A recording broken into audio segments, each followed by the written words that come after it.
कहा जाता था जहां कभी हिंसा और अराजकता हावी थी। आज उन्हीं इतिहास की नई गाथा लिखी जा रही है। वो इस क्षेत्र की एक नई लाइफलाइन बनने वाली है। इस कॉरिडोर से रायपुर और विशाखापट्टनम के बीच का सफर आधा हो जाएगा।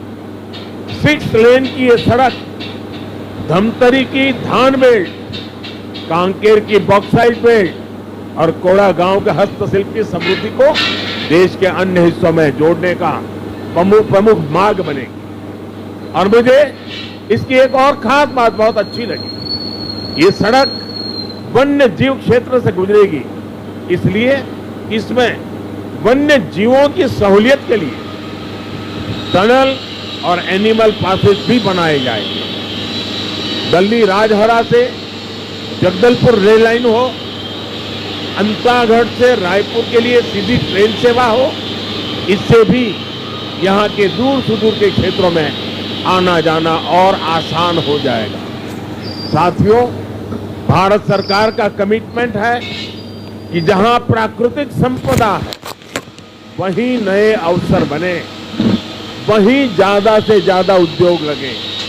इस दिशा में भारत सरकार ने जो प्रयास बीते 9 वर्षों में किए हैं, उनसे छत्तीसगढ़ में औद्योगिकरण को नई ऊर्जा मिली है। भारत सरकार की नीतियों से छत्तीसगढ़ के पास राजस्व के रूप में अधिक पैसा भी पहुंचा है। विशेषकर माइंस और मिनरल एक्ट बदले जाने के बाद छत्तीसगढ़ को रॉयल्टी के रूप में कहीं अधिक पैसा मिलने लगा है। 2014 से पहले के 4 वर्षों में छत्तीसगढ़ को 1300 करोड़ रुपए रॉयल्टी के तौर पर मिले थे, जबकि 2015-16 से 2020-21 के बीच छत्तीसगढ़ को लगभग 2800 करोड़ 2800 करोड़ रुपए रॉयल्टी के रूप में मिले।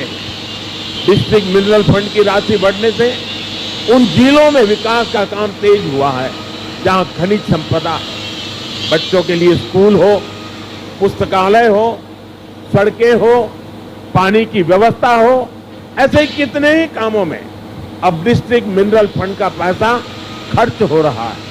साथियों, केंद्र सरकार के एक और प्रयास का छत्तीसगढ़ को बहुत लाभ हुआ है। भारत सरकार के प्रयासों से छत्तीसगढ़ में 1 करोड़ 60 लाख से ज्यादा जनधन बैंक खाते खोले गए हैं। आज इन बैंक खातों में 6000 करोड़ रुपए से अधिक जमा है। ये उन गरीब परिजनों, उनके परिवारजनों, किसानों, श्रमिकों का पैसा है जो पहले यहां वहां अपने पैसा रखने के लिए मजबूर थे। आज इन जनधन खातों की वजह से गरीबों को सरकार से सीधी मदद मिल पा रही। छत्तीसगढ़ के युवाओं को रोजगार मिले, वो स्वरोजगार करना चाहे तो दिक्कत ना हो, इसके लिए भी भारत सरकार निरंतर काम कर रही है।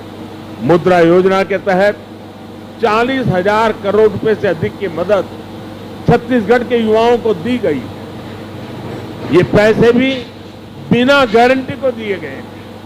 इस मदद से बड़ी संख्या में छत्तीसगढ़ के गांवों में हमारे आदिवासी युवक युवतियों ने, गरीब परिवार के युवाओं ने अपना कुछ काम शुरू किया है। भारत सरकार ने कोरोना काल में देश के छोटे उद्योगों को मदद देने के लिए भी लाखों करोड़ रुपए की एक विशेष योजना चलाई। इस योजना के तहत छत्तीसगढ़ के करीब 2 लाख उद्यमों को लगभग 5000 करोड़ रुपए की मदद मिली है। साथियों, हमारे देश में पहले कभी किसी सरकार ने हमारे रेहड़ी पटरी वालों की, ठेले वालों की सुध नहीं ली। इनमें से ज्यादातर लोग गांवों से ही तो जाकर शहरों में ये काम करते हैं। हर रेहड़ी पटरी और ठेले वाले को भारत सरकार अपना साथी समझती है। इसलिए हमने पहली बार उनके लिए पीएम स्वनिधि योजना बनाई। बिना गारंटी के उन्हें ऋण दिया। छत्तीसगढ़ में इसके भी 60,000 से ज्यादा लाभार्थी हैं।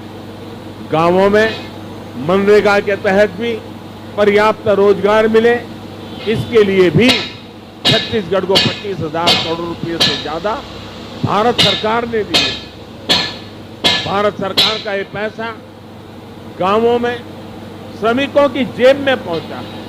साथियों, थोड़ी देर पहले यहां 75 लाख लाभार्थियों को आयुष्मान कार्ड दिए जाने की शुरुआत हुई है। यानी मेरे इन गरीब और आदिवासी भाई बहनों को हर साल 5 लाख रुपए तक के मुफ्त इलाज की गारंटी मिली।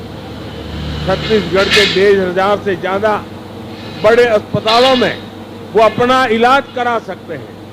मुझे संतोष है कि गरीब, आदिवासी, पिछड़े, दलित परिवारों का जीवन बचाने में आयुष्मान योजना इतना काम आ रही है। और इस योजना की और एक भी विशेषता है, अगर छत्तीसगढ़ का कोई लाभार्थी हिंदुस्तान के किसी और राज्य में है और वहां उसको अगर कोई परेशानी हो गई तो ये कार्ड वहां भी उसका सारा काम पूरा कर सकती है।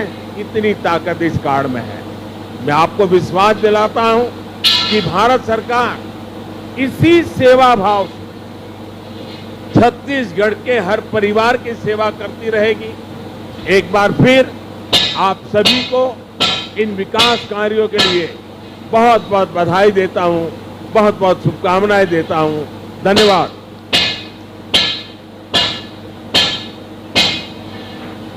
आपके ओजस्वी उद्बोधन के लिए आभार मान्यवर। आपका हर शब्द राष्ट्र सर्वप्रथम का आह्वान है। आपकी जीवन यात्रा मां भारती का वंदन है। आपकी वाणी की प्रखरता में, आपके शीर्ष नेतृत्व की प्रबलता में विश्व मंच पर